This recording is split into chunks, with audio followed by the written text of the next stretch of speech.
approximately 239, 240 years old, right? Mm-hmm. Of that 239, 240 years, it's been at war for 222 or 223 years.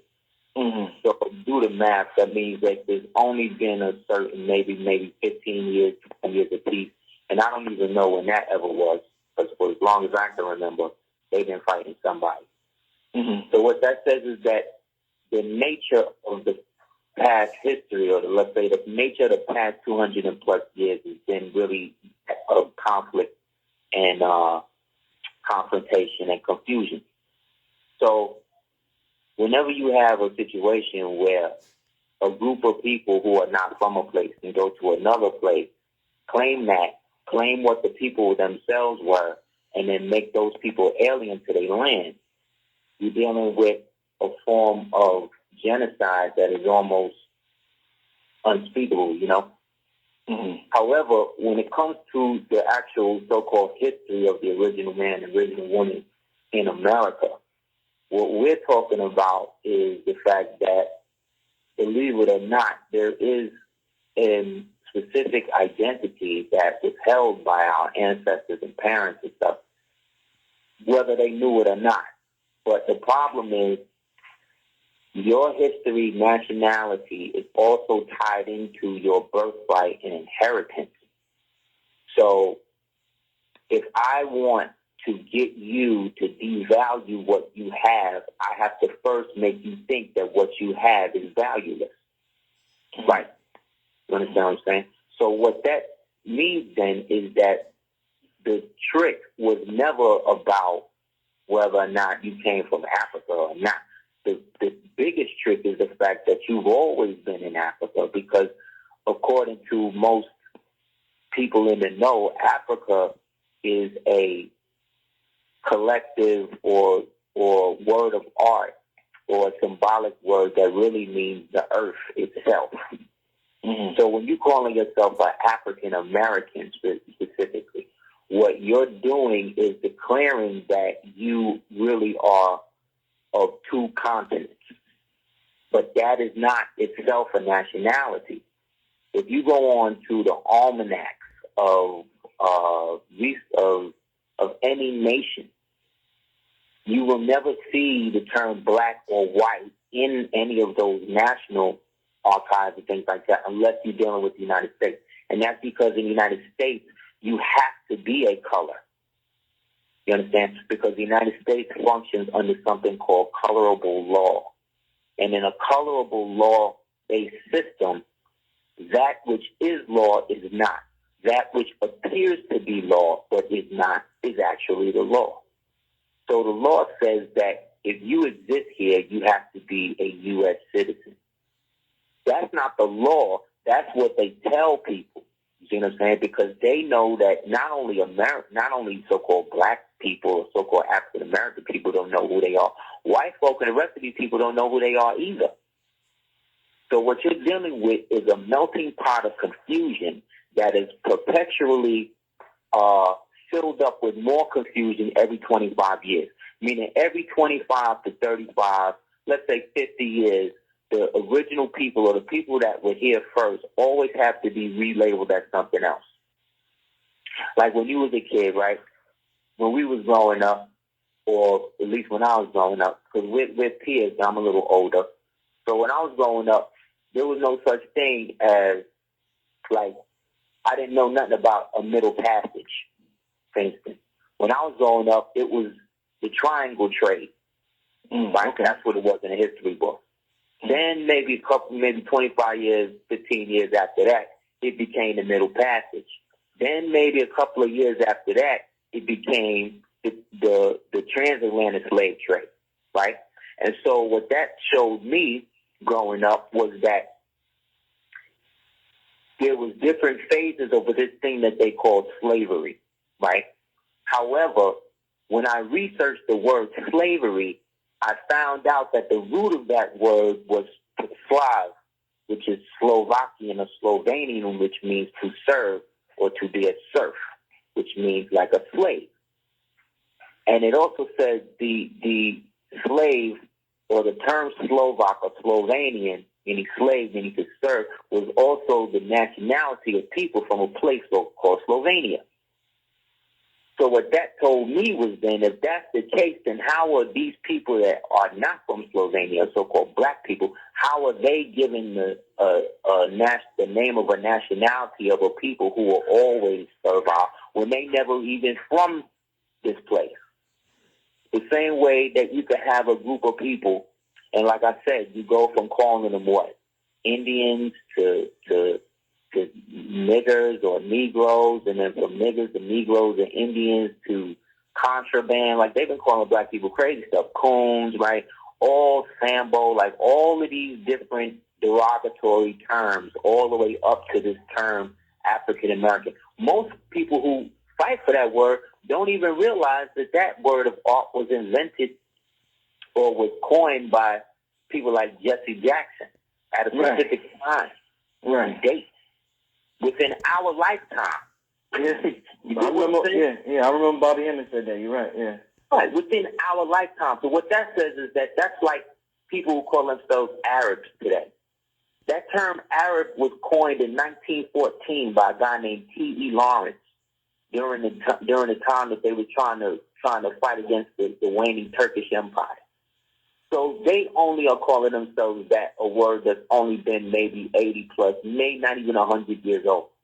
So if you are an immortal people, how can you let somebody that is not immortal, that is not infinite, label you as something else? Here's the other question. If not all of the records that you read upon different empires that existed in the world, specifically let's say the Moorish Empire here in America and in the Americas. Whenever you read about the Moors, especially in history books or dealing with the actual laws, statutory laws and stuff that was put on the books in the so-called colonies, the only people that has carte blanche that nobody could enslave was the Moorish people. And according to those documents and those records, those people were always of a darker hue, copper colored, and were always basically revered, meaning that they had something referred to as most favored nation status, meaning that no other nation was allowed to intentionally invade any province that was associated with these people.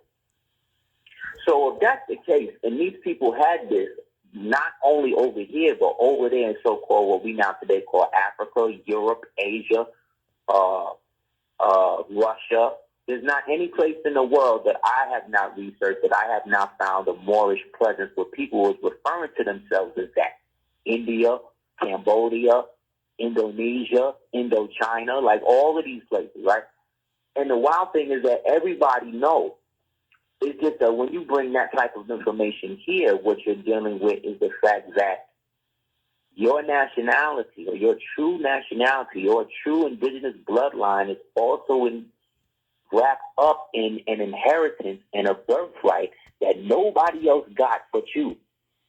The problem is you have been made to devalue it and not understand it in its truest perspective, because we have been fed a constant diet of hate the white man, hate America, hate Africa, hate anything that is contrary to what we've been told.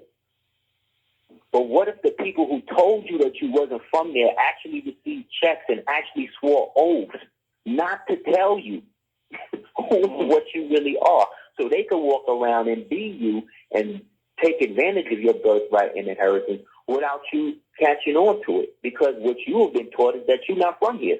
You've been taught that you're an alien. You've been taught that you're from Africa. But you've been in this game a long time, right? Mm-hmm. Name one African ancestor that you got directly that you know of. I don't. Can you name one?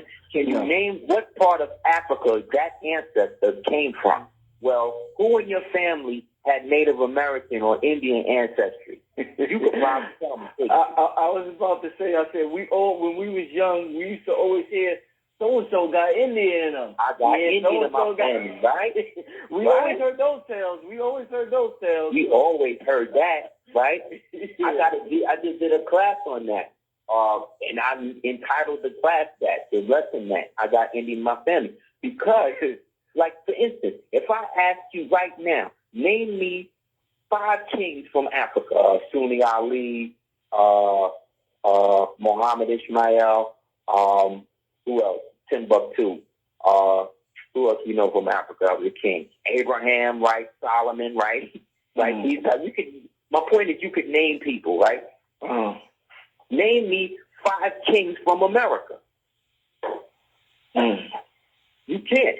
And I would ask you to ask any of these so-called black African, whatever scholars they call themselves, to do the same thing. They probably can't. Why? Because to the layman, America don't have kings, right? According to the white man, what? White man said what? He came here and what? There was nobody here. It was a bunch of wild Indians, right? Mexican-looking Indians running around here, didn't know the value of the land, right? We killed them, and then we brought Africans here to build it up. Then we killed them, and then we ran America, right? That's how it goes, right? Basically, right? That's basically how they do it, right? Then they make some movies and write some books and get some white people to go on National Geographic and say the same thing. Then that's that, right? Right. And that's the problem. The problem is nobody looks into anything other than what they are told to look into. So if you don't know that the term, like when they say "we the people" in the United States in the preamble for the Constitution, that actually refers to a group of people who were called that, who today we would call the Delaware, the Lenape, or the Lenape, and that they were also responsible for the founding of the United States government. Not only them, but 48 other states in the 13-zone empire. That sounds crazy. But it sounds crazy because again, if you want to get black people to believe something, tell it to a white man and then bring the white man to them to tell them, because that's when they're going to believe it. You know what I'm saying? Because they have been domesticated to become aliens to the place that they're from. So because they came out with something called Roots, I don't know if you remember that movie. Right. They came out with something called Roots, a miniseries, right? When we was young, and I'm old enough to remember when that came out. I remember that when it came out, I really knew nothing about racism or even classism at that point. After Roots, see what I'm saying? After the miniseries, it went from Monday to Friday. By that next Monday now, when I'm in class, everybody now talking about how we were slaves from Africa. You understand what I'm saying? So, again, are we slaves because, one, we could never be slaves, because genetically we don't have the genetics of Slovenian. So that means when you say that this person who was a melanated person was a slave, what you're doing is perpetuating white supremacy. Because what you're basically doing is denationalizing them and making them into a servile nationality, right? Because you're calling them a slave. That's like if I was to see you, Rich, one day, and I say, hey, you a Mexican. You know what I'm saying? You look at me like I'm crazy. Yeah. Because that's not your nationality. That's not what you are. You see what I'm saying? But calling them a slave is just like calling them an African. Because when I speak to Africans and I ask them where they from, you know what they tell me? What? I'm from Senegal. I'm from Cameroon. I'm from Central African Republic. I'm from Mauritania. I'm from wherever. They're from a place. That's a country, meaning that they're telling me what their nationality is. They don't say, oh, I'm an African. They only say that when they come over here. You see what I'm saying? When they come over here, they become an African. But you cannot be an African because you cannot be an entire continent. It's not like when you get off the plane or like in the cartoons, there's a whole big word across the whole continent that say Africa. That's not real. So why would you or I or anybody with common sense allow ourselves to be identified as something that not only is not real, but is fictitious? The reason why we would do that is because we do not believe that we are anything other than what we've been told we are. And the people who've been telling us and feeding us this garbage is the people that look exactly like us. Because Go ahead. I was going to say, I don't mean to cut you off, but I was getting ready to say, you have some prominent, some top scholars, some amazing scholars who supports the Pan-African paradigm. So when a brother such as yourself or other brothers come with this information, it's like, these brothers are heroes. These brothers that taught us who we are and to be proud that we're Africans. So when you come with this information, it's like we have to... Not to cut you off, look at it like this. We all like Dr. Ben, right? We all love Dr. Ben, right? Mm-hmm. How many people knew that Dr. Ben had a degree in Moorish science from Barcelona University? No. How many people knew that? Moorish science and history. Mm-hmm. Nobody knew that, right? How come Dr. Ben never told you about that? You get what I'm saying? Mm-hmm.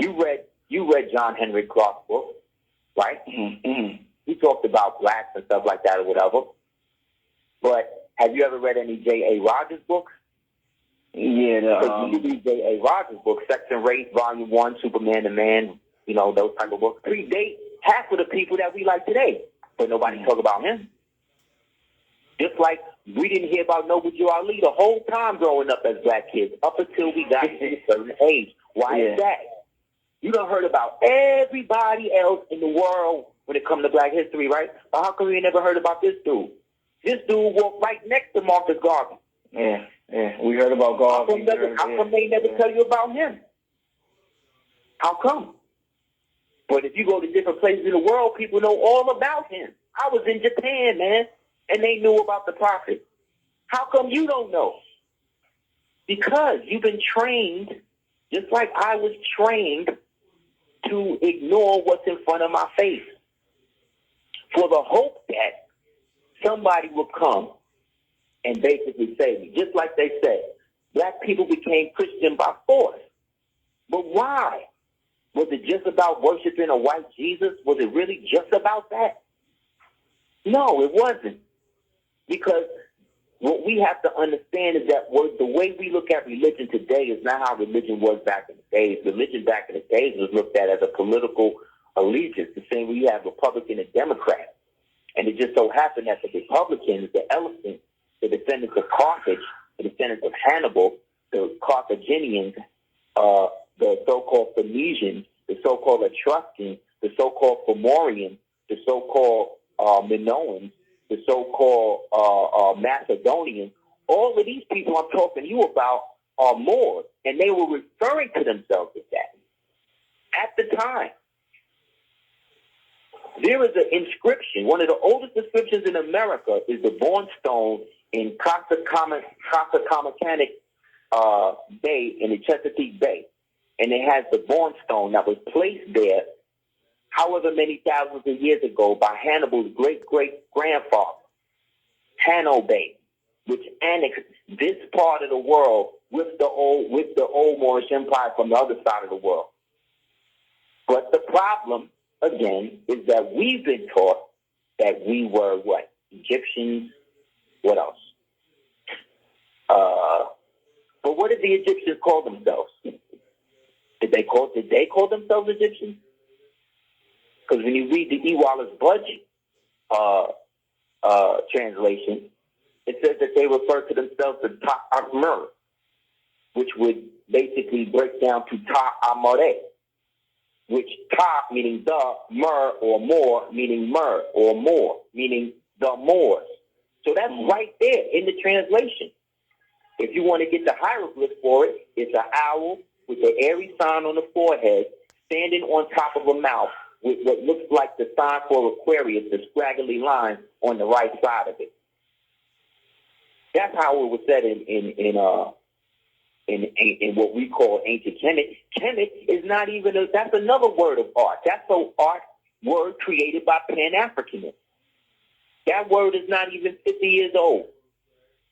Well, that word alone, and that doesn't even describe the people. That describes the geographic location of today of what we call Egypt. So again, these are questions that I would ask some of these same scholars you're talking about, and they would look at me with the gas face, like, oh, well, I don't know. So again, if you don't know that, how you out here telling all of these people that they African?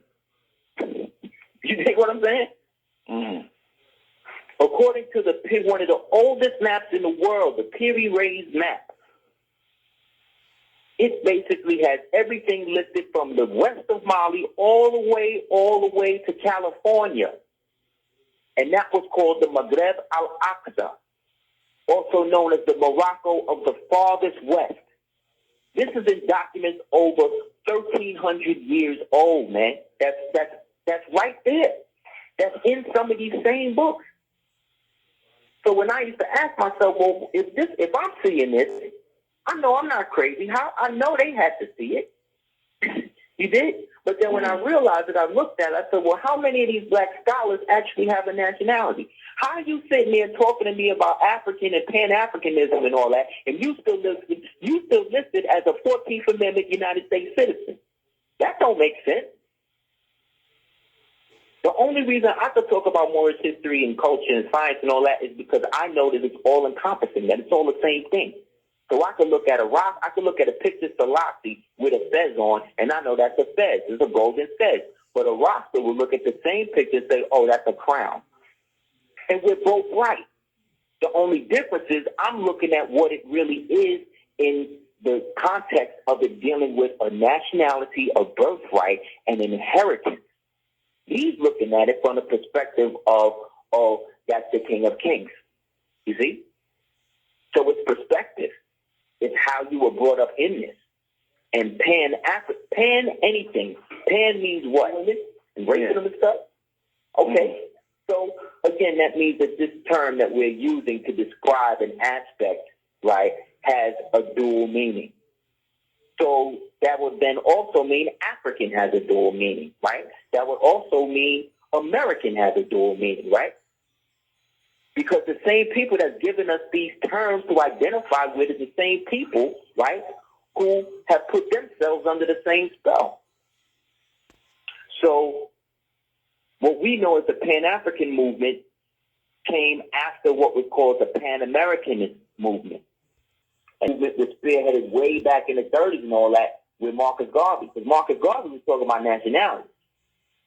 He said the one thing that the Negro lacks altogether is to attain his own birthright and his own nationality. There was no other people in the world labeled Negro but the so-called Black American, and then that spread to everybody else. Why? Because the so-called Black American is indigenous or autochthon, meaning from the soil. Whenever you look at the old seals from all of these different places in the United States, what you see? You see a Moor, a.k.a. Indian, right, wearing loincloths, holding arrows with feathers in his hair and all of that. And what he's wearing came from the land that he's around him, meaning that everything that he got on, he basically got from his land. Mm-hmm. That's why that's always the symbol. But because the white man called them Indians, you see what I'm saying? We got to believe what he say because he would know because deep down we feel like he conquered us. Would a Pan-Africanist label themselves a white supremacist? No, not knowingly. But when you tell people constantly that they were brought over here on slaves from Africa on slave ships, and over 2 million or 200 million of them died on slave ships, you're lying to them. You know why? Because I ain't never seen in my years of life a whole slave ship intact. Have you? No. Never. Of all of the books, of all of the scholars, I have yet to see one actually produce a slave ship for me to walk in on, see the chains on the ground and everything else. But these same people can show me a dinosaur from 65 million years ago?